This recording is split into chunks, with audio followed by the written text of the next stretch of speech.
everyone, it's Mike with It's Pittsfield Tonight. I'm going to jump right into it. And let's start with the situation with the cell tower in Ward 4, because that was discussed during the last city council meeting this past Tuesday, the 11th, May 11th. So for those of you that aren't familiar, and there can't be many of you, I'm going to sum this up as quick as I can. So basically about 2 years ago, Verizon constructed at 877 South Street a cell tower. It went through the ZBA, the zoning board. It went through all the permitting process, the whole deal, and got approved. So one day, the residents on Alma Street, now Alma is off of Holmes Road in the Shacktown or Henry Van Shack town community. Alma, basically behind where Herman Melville's house is. It's right there. You can, depending on the time of year, like right now, without all the leaves out, you probably can see the cell tower from behind the Melville estate. So, the residents on Alma one day woke up, heard all this commotion, didn't know what was going on, saw construction in the woods fairly close to their house, and trucks going by right in front of their house, big construction vehicles, and they were like, what is happening? What's going on? And the company that was doing this put in an illegal access road that didn't have any permits or anything. They caused a mess. It was a mess. The residents there got involved. They literally got in screaming matches with the construction crew, was yelling stuff at her and her children. That I've heard from a lot of people. That I verified. Ricardo Morales, our commissioner for public services, got involved. The city blocked off the access road that they put in, told them you can't do that. They went around it. They blocked it off again, they went around it. This time they put a truck there. So they had to put in an access road. This is where the issue, a legal access road. Now, since the address was 877 South Street, so basically, the address is over here on South Street, not too far from Mazzio's restaurant. And the cell tower is up here on a hill near the water tower up behind Melville's place, closer to Holmes Road. It's a massive, massive distance. So anyway, they started disputing the address, saying, we had no idea of this. When it went through the ZBA, they notified it of abutters from the 877 South Street address. This is a 60-something acre parcel, and they put it, they said it was deceptive, that they should have notified everyone that the notification system was wrong. Well, it went through, and they kept building. I mean, they filed this the right way. So these neighbors formed an organization to fight it. Stop the cell tower, I think it was called. It went up. They fought for, I don't know, like a year, and it ended up going up. Then, almost immediately after Verizon turned it on, the same day, it seemed like the same day, people started complaining of sickness, headaches, dizziness, nauseousness, insomnia, rashes, all sorts of things. And they battled and battled and battled. And it went to court, it went to this. City councilors have gotten involved. The Board of Health finally got involved. So the Board of Health, let's fast forward to where we are. The Board of Health issued a cease and desist order. And this past city council meeting, members of this organization and the petition being presented to the council, they were asking the council, city council, to, I believe, for funding so the Board of Health can enforce this cease and desist against Verizon. Before it got to that part of the city council meeting, the city councilors were informed that that day, at that time, Verizon had just filed a federal lawsuit saying that this was in violation of the 1996 Federal Communications Act that oversees this. And that's where we're at right now. Now, I said a year ago, year and a half ago, this is going to end in a lawsuit. I absolutely did. Regardless of the validity of the claims, if these people are really getting sick, Verizon's still going to fight it. One of the biggest companies in the world is not going to say, okay, our product is hurting people. Because you have another cell tower in Pittsfield, almost identical to that one, that's even closer on West Housatonic Street. It's right near the river, but directly across the street from all these residents. So what about that cell tower then? If this one is making people sick, that's why this is opening a huge issue. And the biggest problem with this whole thing, why it has blown up to this level, even having city councilors involved, state rep involved, the Board of Health involved, the mayor has refused to get involved, to speak to the people in that neighborhood. She's refused to take a position on it. Unless I'm missing something, I have never heard the mayor saying, I support these people in their plight, or if she doesn't, I haven't heard her say, I support Verizon in this. They did everything wrong and there's no data showing that this is hurting people. She hasn't taken a stance. She's just avoided the whole thing. And when your mayor does that, that ain't good. It escalated into this giant thing. Now we're going to see where it goes. Will the Board of Health's decision be enforced? Will that open up a can of worms for other neighborhoods with cell towers? What will this mean? And then what about the people? And I've spoke to many people in that neighborhood, people that are saying, it is making me so sick I can't even stay in my home. And then there's other people I've talked to that said, I don't notice any difference. But other than they hate the drama this has brought to their neighborhood, and they said it's affecting their life. It's ruining their quality of life. It's destroying their neighborhood now because everything has become about a war with cell tower. So, and the mayor won't get involved. Period. And that's where we're at. So we're going to see what this lawsuit brings to the people that have been sending me messages. I see your messages. I'm going to get back to everyone. It's just me. So it's already a busy year, and I'm still dealing with a bunch of other stuff.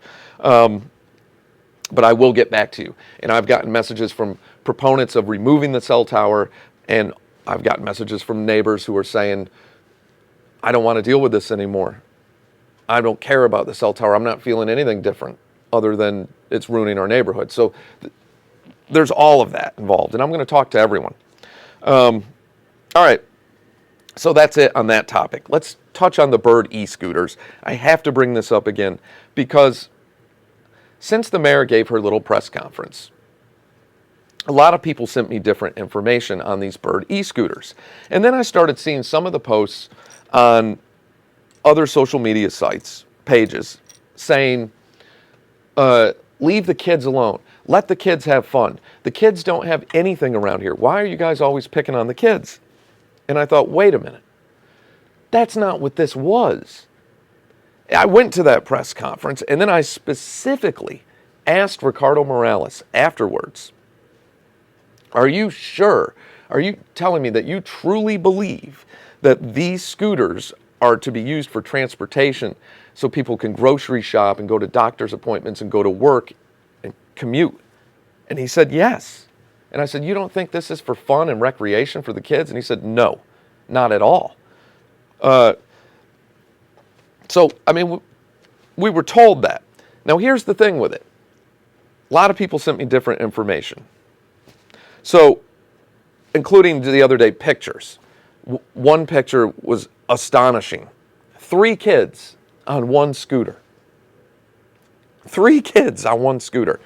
Another picture, 2 pictures sent from the same subjects, same kids, from 2 different people, 2 different cars, 2 different angles, and 2 scooters going down the middle of the road with 2 kids on each scooter. So anyway, no helmets or anything like that. And we were told they're not for kids. These are for adults. What did the mayor say? So you can take your backpack, go to the Big Y, get your groceries, put them in your backpack, and scooter on back to your apartment.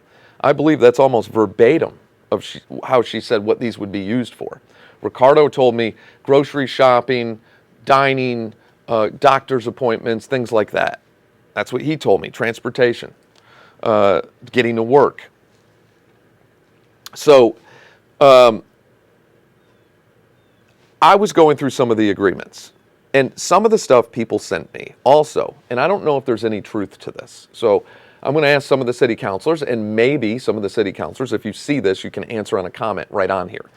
People were saying the city was handing out gift cards or some kind of promotional cards for people to use these, and that's why they were being used so much in the beginning. Then I was going through the Bird agreement, and I saw that if you are on any kind of federal assistance like EBT or SNAP or something like that, low income assistance, you can get 5 30-minute rides a day on these scooters for $5 a month. I believe it's subsidized. Now it's starting to make sense to me because I couldn't figure out where are all these kids getting 39 cents a minute. That's going to add up quickly. I mean, really? People can afford that right now? Now it's starting to make sense. So I want to find out, is it subsidized? And is the company getting the full pop on it? And it's just being subsidized through the government, and the city's still making their 15 cents per ride. And what are they doing with that money? What is that going to be used for? Is it going to be a special account for one of these projects, for maintaining bike lanes, for teaching public safety on an e-scooter, maybe? Taking some of the burden off the police and figuring out a way how to enforce this before somebody gets hurt really bad or run over. But again, now somehow it's turned into an argument of let the kids have fun. I'm all for letting the kids have fun. That's not what this was. If it's about letting the kids have fun, why didn't we take a bunch of the ARPA money, right? Buy a bunch of scooters, bikes, skateboards, whatever, and give them to the kids and tell them you got to use it in the skate park though. And the other catch is you got to clean up after yourself. And then the kids could have had fun safely. That's not what this was supposed to be. So again, city follow through on everything, and real transparency is never there. There's always something hidden behind everything with this administration. There is. It seems that way. And the mayor is so secretive. She don't talk to people. She don't make public statements. She doesn't get involved in things.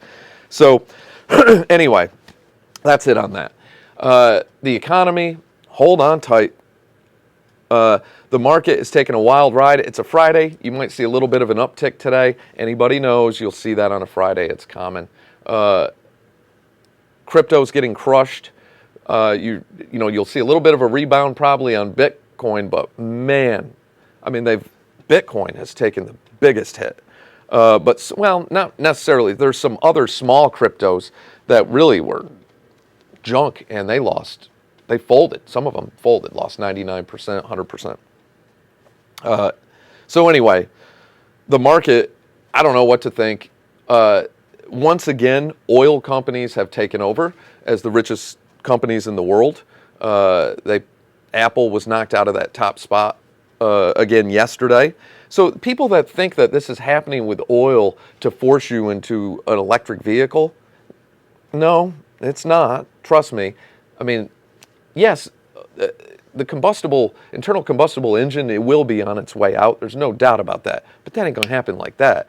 Electric vehicles will take over because it's better technology, cheaper, more efficient, the whole deal. But you're looking at 20, 30-year run down the road. It's going to take a little bit of time. It's not going to happen overnight. The oil companies right now are making more money than they ever have. They're profiting like crazy. Look at the price of oil. They're loving this. I mean, it is crazy. Inflation is going up and up and up. Now we're having problems that are becoming, I was notified of this locally 6 months ago or more when I posted a shortage on pet food, was the shortage on baby formula. I had some women message me, say, yeah, well, try getting baby formula. And now it's becoming a national crisis. So, I want to hear from the mayor, what's going on with our food banks? Where do they stand? What's going on with a lot of our food assistance programs? What's going on with the shelter for those in homelessness on Finn Street? What's going on with the permitting process? What's going on with the city's involvement in that? These are real issues that were at the forefront. And if somebody like me, doesn't keep them going, the city just, they move on. We've moved on to bird e-scooters. Let's get back to the real issues. And that's why I'm so annoyed. The mayor will come out and give press conferences on those things. What about the shooting, the police shooting? What about that? The mayor did not come out. Chief Wynn has been out. Chief Wynn has done some shows. I'm going to reach out to him. I don't know if he'll come on or not, but I saw he did John Kroll's show, and he did something else too. I saw him on something else. And I believe they still have their own radio show. But I'm going to reach out to Chief Wynn. I would love to interview him. I knew him when we were kids, a long time ago, but we're the same age. We grew up, same neighborhood, Stern School, same deal. But anyway, I want to hear from the mayor on that stuff. And anybody who thinks that Linda Tyer's running for re-election, no way. Look, this is my prediction with Linda Tyer. She'll be gone. They'll probably move away. She'll be gone. But I don't see her running for a third term. No way. You're going to have Peter Marchetti will be running. John Kroll, as far as I know, will be running. I'm still on the fence about it, but I have said I'm going to run. If I don't run for mayor, I will definitely be running for city council.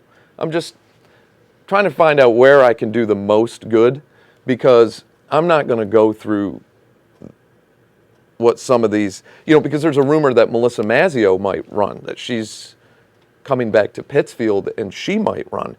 And when you get into these mayor races and you have established part of the system candidates, they bring in political consultants, they start throwing down big money, and they start attacking people. And I'm not going to, I don't know. I don't know where I can do the best or the most good. It's a matter of the voter apathy. How do you break that? If all the supporters of this page voted for me, we'd be in. But I don't want to make it about me. I could care less about the title of mayor. I just want the crap to stop. If we had a strong, better, great candidate, I'm on board. I'm on board with supporting somebody. I just want the political cliques and the cronyism and the same political machine. It's got to stop. It just keeps rolling on and rolling on. I hate it. And I'm sure everyone does, and that's where the apathy comes from. So, but we'll be talking about that. We got the DA's race to discuss. That's going on, and we're going to see, will that be the same as the last time? Will the mayor and her husband and all the other city councilors, Peter Marchetti and Pete White, and of course Dina Lampiazzi, well, she works for the DA, but will they come out and politically get involved and back the DA, or will this be just up to the voters? Will you see that on the other side? Will you see councilors? I hope not. I hope it's just because look, we're going to split into factions again. Let's not forget, it's a Democrat versus a Democrat. It's not partisan politics here. So hopefully that is just left up to the voters, and hopefully all of you vote, pay attention, get involved, vote. All right, so that is it for now. I can go on with that forever. There's a lot more to talk about with the cell tower and everything else. We'll be following that, the scooters, and hopefully all the other real important things. So everyone, take care of yourself, take care of each other, enjoy the weather, and I'll catch you all in the next day or two.